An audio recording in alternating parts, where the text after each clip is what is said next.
Bonjour à toutes et à tous. Aujourd'hui on se retrouve pour une petite illustration avec différentes techniques, des petits conseils. J'espère que ça vous plaira. Donc pour ça je me munis d'une feuille aquarellable que j'ai achetée à Action pour 3 francs 6 sous comme on dit. Je l'ai scotchée à ma table et je prends toutes les encres dont je vais me servir. Donc il y a des écolines, des encres que j'ai achetées à Action, il y a aussi des Colorex. Et pour tout faciliter, j'ouvre vraiment tous mes pots et je les mets sur ma gauche. Comme ça sera plus simple de piocher à chaque fois la couleur dont j'ai besoin. Je mouille vraiment toute ma feuille et je mets les encres que je souhaite. J'essaye de faire plus foncé en bas et plus clair en haut. Et après avoir vu les couleurs, je me suis dit pourquoi pas faire des troncs d'arbres. Donc pour ça, je remonte la couleur foncée vers le haut et puis j'en rajoute un petit peu. Alors, je ne fais pas de placement de produits pour Action, faut pas le croire, c'est juste que les affaires artistiques, donc la peinture, les pinceaux, les palettes, tout ça c'est assez cher. Et franchement, quand on veut faire des choses sympas avec plusieurs choix, on essaye de se tourner quand même vers de la seconde main, pas de la marque entre guillemets. Et Action, franchement, ils ont vraiment une sacrée gamme de propositions, aussi bien en encre, en feutre, en papier. Il y a quand même pas mal de choix. Après, il y a des ratés et il y a des réussites. Le papier, il est chouette. Les encres, où ça fait un lot de 6, je crois, ils sont vraiment super. Pour le coup, je suis même étonnée parce que la pigmentation est vraiment au rendez-vous. Et là, vous pouvez voir que je prends un paquet d'acrylique. Et là, par contre, c'est un flop total. C'est pas du tout coloré, ça sèche pas rapidement aussi bien que de l'acrylique normal.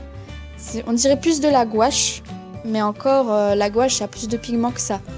Donc pour le coup, voilà, il y a des ratés et il y a des réussites. Et là pour ça, je vous le déconseille complètement. J'ai quand même décidé de l'utiliser, parce qu'une fois que c'est acheté, faut bien s'en servir. Donc je viens de prendre le blanc, qui vous pouvez voir est assez transparent. Pourtant je le dilue même pas avec de l'eau, mais bon, on fait comme on peut. Et je vais faire des formes de feuilles. Je le fais en blanc tout simplement parce qu'après je vais mettre une couleur dessus et pour qu'elle se voit plus, il faut bien mettre une première couche de blanc parce que sinon, comme le fond est assez foncé, si j'avais mis directement du vert ou du jaune, on l'aurait pas vu. Je viens retravailler la forme et les contours de mes troncs d'arbres, en sachant qu'au plus ça sera prêt, au plus ça sera détaillé et plus foncé, et au plus on va s'éloigner dans la profondeur, au plus loin on va dans le dessin, au plus ça sera clair. C'est comme ça qu'on donne vraiment un aspect de profondeur. On joue avec les couleurs.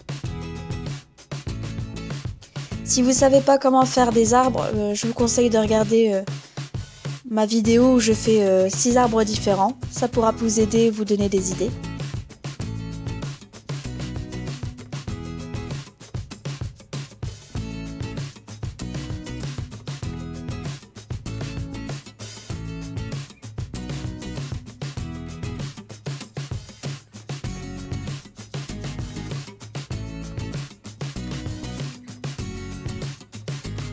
Pour ce dessin-là, j'y vais vraiment au feeling. Je n'ai aucun modèle, donc j'y vais un peu à l'instinct.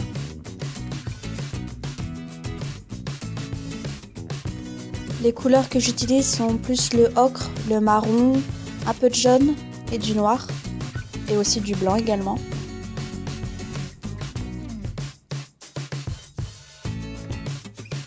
Ce qui vraiment peut donner un côté plus réaliste et donner plus de matière au tronc, c'est de mélanger les couleurs entre elles, entre le haut et le bas, entre la droite et la gauche du tronc.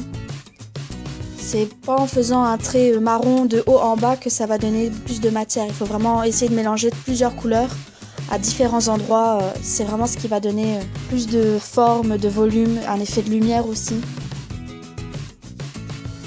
Je m'occupe aussi ensuite de la couleur des feuilles. Donc là, comme vous pouvez voir sur la vidéo, je m'y prends plusieurs fois parce que, comme j'avais dit précédemment, les couleurs sont pas top. Ça donnait un vert assez fade. Donc par la suite, je sais que je vais revenir travailler dessus avec un crayon de couleur parce qu'avec l'acrylique, c'était pas possible. Après avoir mis de la couleur maintes et maintes fois, j'ai laissé tomber. J'ai pris mon acrylique qui vient aussi de chez Action, mais c'est un gros tube. Et là, je dois dire que la couleur est quand même beaucoup mieux, donc on voit la différence, je pense, à la vidéo.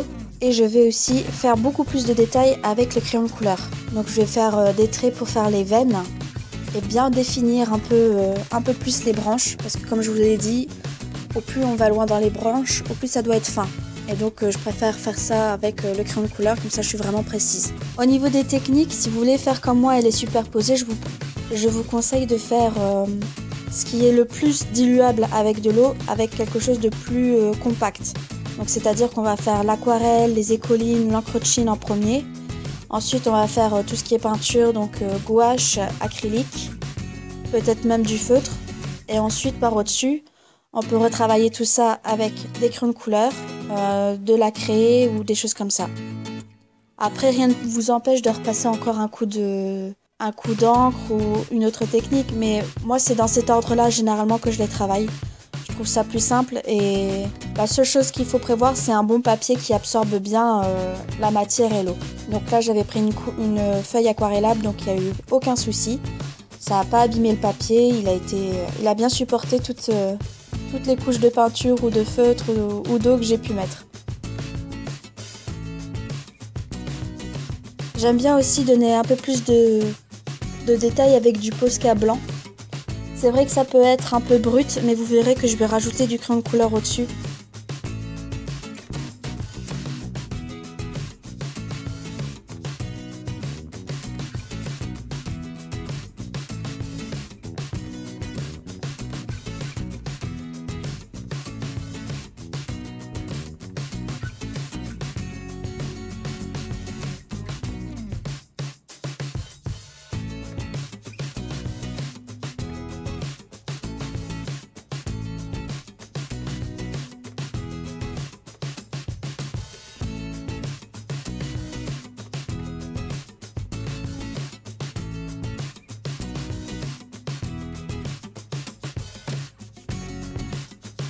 Plusieurs fois, j'ai été déçue des feuilles que j'étais en train de faire, mais un petit conseil que je peux vous donner, c'est ne laissez pas tomber. Même si vous voyez qu'à un moment, ça vous plaît pas du tout ce que vous faites, il y a toujours moyen de rattraper, de donner quelque chose pour que ça rende mieux, d'ajouter une couleur ou une forme ou quelque chose qui va aller devant.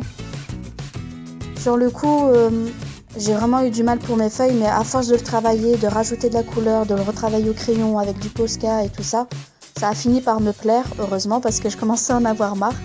J'avoue que pour l'illustration, là, j'ai mis beaucoup de temps, mais au final, le résultat me plaît.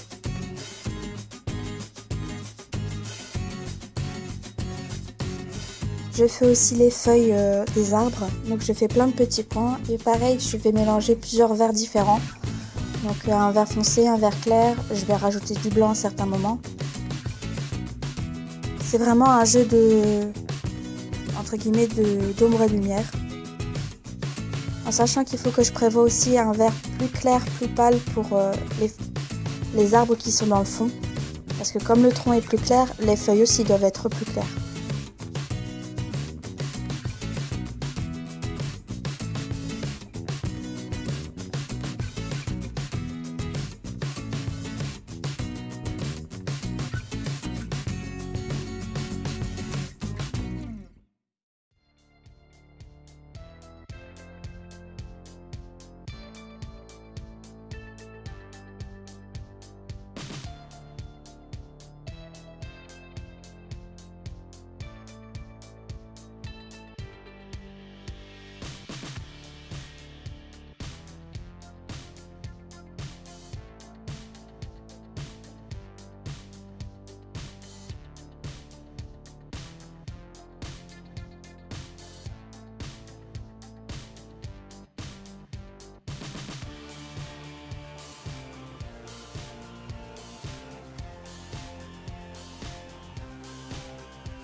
Quand je retire le scotch, il faut quand même y aller doucement pour éviter qu'il se déchire et vraiment avoir attendu que tout soit sec. Mais généralement, ça se passe plutôt bien. Je ne l'ai pas montré à la vidéo, mais je trouvais qu'il manquait un sujet principal dans mon illustration. Il y avait juste les arbres et les feuilles. Et je voulais vraiment donner un petit sujet, comme si on racontait une histoire. Puis ma sœur est venue me rendre visite, elle m'a donné l'idée de mettre des niches d'oiseaux.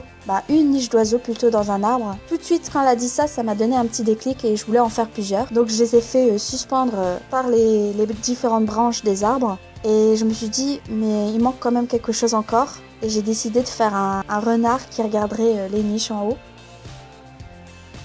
Malheureusement, tout ça, je vous le montre pas parce que quand je dessinais, j'avais ma main directement au-dessus du dessin parce qu'il fallait que je sois précise. Donc au final, vous n'aurez rien vu. Mais je vous montre quand même le résultat final. Je dois dire que je suis assez fière. J'espère que ça vous a donné des idées et plusieurs astuces pour utiliser différentes techniques. Je vous dis à bientôt et puis à vos pinceaux!